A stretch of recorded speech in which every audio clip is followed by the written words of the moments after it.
Hi, welcome to the Gamesplainer. I'm Jeff the Gamesplainer and today I'm Gamesplaining Planet. So it's been a year since I did my original Gamesplanation for Planet. What do I think of it? Do I still like it? Have I even played it? I'm glad you asked. I have played this 3 times since my original Gamesplanation, which seems a little bit odd considering that there have been so many games of recent history that haven't got played at all.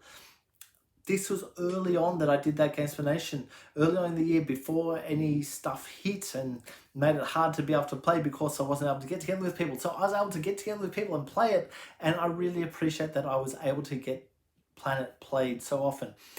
However, it's not my favourite game.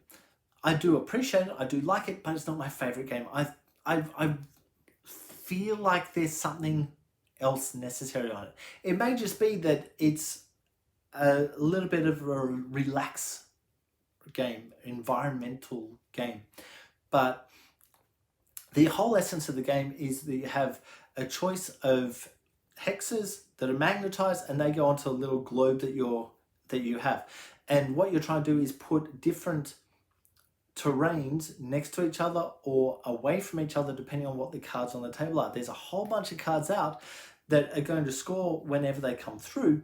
And so a few turns in, they start coming up. But you can see what's coming up. You can see what you're working towards all the time.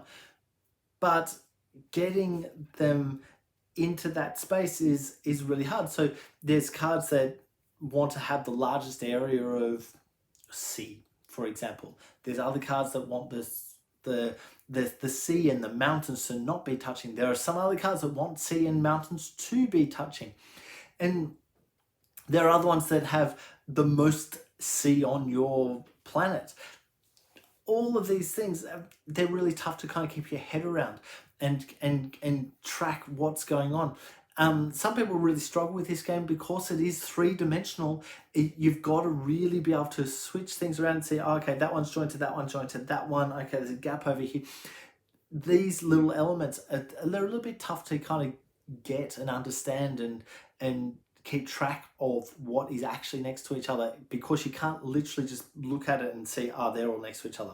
You have to do a manipulation to understand and to see what is next to each other, what isn't next to each other. I think that this game has its place, but when I'm playing it, I want something else to be happening. I want a little bit more of a challenge is probably the best words for it. But I'll leave it there.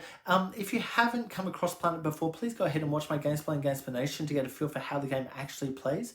If you have any comments or suggestions, please write them below. If you have any games that you would like to be Gamesplaned, please shoot me an email to thegamesplainer@gmail.com. Follow me on Instagram and Twitter @thegamesplainer to keep up to date with the games I'm playing. Subscribe to my videos to keep up to date with the games that I'm gamesplaining. And until next time, enjoy gaming.